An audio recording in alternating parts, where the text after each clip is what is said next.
Everyone, technical Ranjay के YouTube channel में आप सभी का स्वागत है।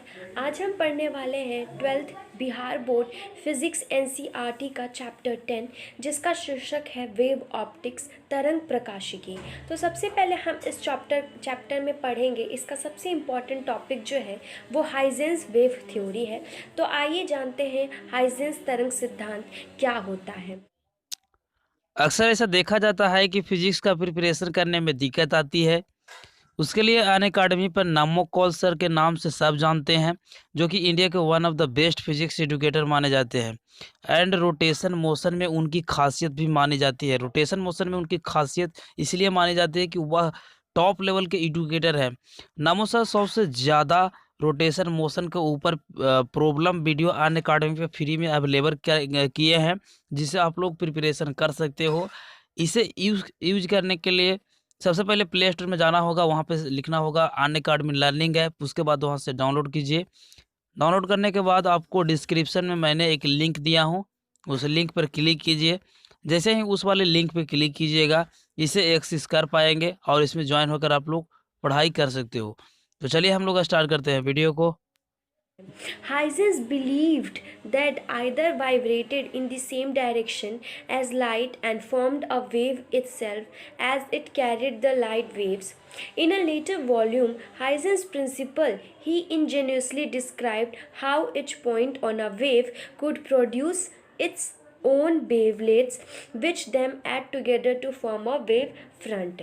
तो हाइजन ने ये बताया कि एक तरंग पे प्रत्येक बिंदु अपनी तरंगों का उत्पादन कैसे कर सकता है, जो फिर एक तरंग के प्रत्येक बिंदु पर अपनी तरंगों को बनाने के लिए एक साथ जोड़ते हैं। तो ये हमारा हाइजेंस का वेव थ्योरी था।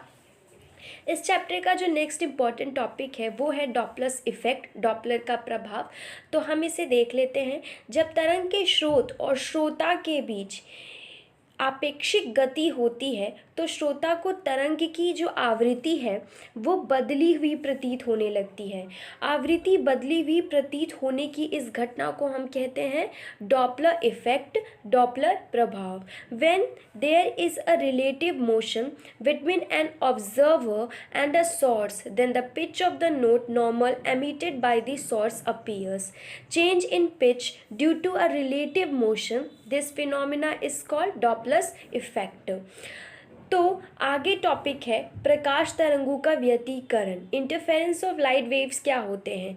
तो जब समान आवृत्ति की दो प्रकाश तरंगे किसी माध्यम में एक ही दिशा में गमन करती हैं तो उनके अध्यारोपण के फलस्वरूप प्रकाश की जो तीव्रता होती है उसमें बदलाव आता है, परिवर्तन हो जाता है, और इस घटना को हम प्रकाश का व्यतिकरण कहते हैं। The phenomena of sustained cancellation or reinforcement of two waves when they meet under certain specific conditions, when the effect of one wave is constantly neutralized by the other, their effects are reinforced, they are said to interfere constructively, is called interference of light waves. तो ये हमारा प्रकाश का व्यतिकरण होता है। अब प्रकाश का ध्रुवन क्या होता है, what is polarization of light.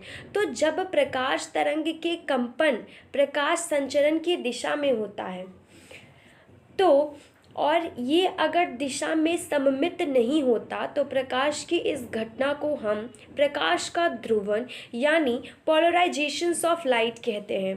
Polarisation is a property applying to transverse waves that specifies the geometrical orientation of the oscillations. ये होता है हमारा पोलराइजेशन ऑफ लाइट।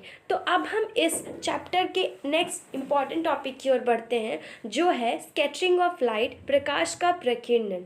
तो जब प्रकाश किसी ऐसे माध्यम से गुजरता है जिसमें धूल और अन्य पदार्थों के अत्यंत सूक्ष्म कण होते हैं तो इनके द्वारा प्रकाश सभी दिशाओं में प्रसारित यानी कि फैल जाता है। तो इस घटना फिनोमिना को हम प्रकाश का प्रकीर्णन, स्कैटरिंग ऑफ लाइट कहते हैं। Scattering of light is a phenomena where moving particles or radiation of some form, such as light, is supposed to deviate from a straight trajectory by localized non-uniformities in the medium through which they पास। तो ये हमारा प्रकाश का प्रकीर्णन होता है। इस chapter का एक important जो लॉ है वो है ब्रूस्टर्स लॉ, और इससे प्रश्न लघु उत्तरीय ज़्यादातर पूछे जाते हैं। तो हम इसे पढ़ते हैं। When unpolarized light is incident on the boundary between two transparent medium, the reflected light is polarized with its electric vector perpendicular to the plane of incidence when the refracted and reflected rays make a right angle with each other. This law is called Brewster's law. दो पारदर्शी माध्यमों की सीमा पर कोई अध्रुवित प्रकाश होता है तब यदि अपवर्तित और परावर्तित किरणें यानी रिफ्लेक्टेड और रिफ्रैक्टेड जो रेज होती हैं एक दूसरे के बीच परपेंडिकुलर यानी समकोण 90 डिग्री के एंगल का निर्माण करती हैं, तो परावर्तित जो प्रकाश होता है रिफ्लेक्टेड जो रेज लाइट होती है वो पूर्णतः ध्रुवित होती है, और इसका विद्युत सदिश जो है आपतन तल के लंबवत होता है, और इसे ही हम क्या कहते हैं, ब्रूस्टर का नियम कहते हैं। Mu is equal to sine I by sine R. तो यहाँ पे साइन आई बटे साइन 90 माइनस आई लिखने पे हम इसे लिख सकते हैं क्या, mu is equal to sine I by cos i. आप फॉर्मूला जानते हैं कि साइन 90 माइनस आई या कोई भी उसमें थीटा या एंगल दिया हो तो इज इक्वल टू क्या होता है, कॉस आई होता है, ये फॉर्मूला होता है। तो mu is equal to sine i बटे कॉस आई। तो इस चैप्टर्स में जो हमारा वेव ऑप्टिक्स था इसमें इतने ही इम्पॉर्टेंट टॉपिक्स हमारे बिहार बोर्ड से रिलेटेड और इम्पॉर्टेंट थे। तो अब हम देख लेते हैं कि इस चैप्टर से रिलेटेड प्रीवियस ईयर्स में कौन से ऑब्जेक्टिव सब्जेक्टिव किस तरह के प्रश्न पूछे गए थे। तो इससे एक ऑब्जेक्टिव आया था, प्रकाश का वेग महत्तम होता है, the velocity of light is maximum in air glass water vacuum. तो इसका सही आंसर क्या है, वेकम।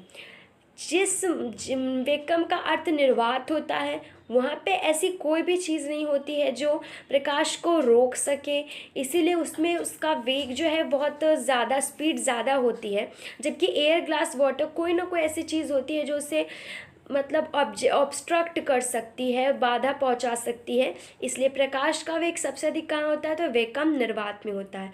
एक सब्जेक्टिव का क्वेश्चन है व्हाट इज लाइट ईयर। तो प्रकाश वर्ष क्या होता है, the light year is the unit of length use to express astronomical distances.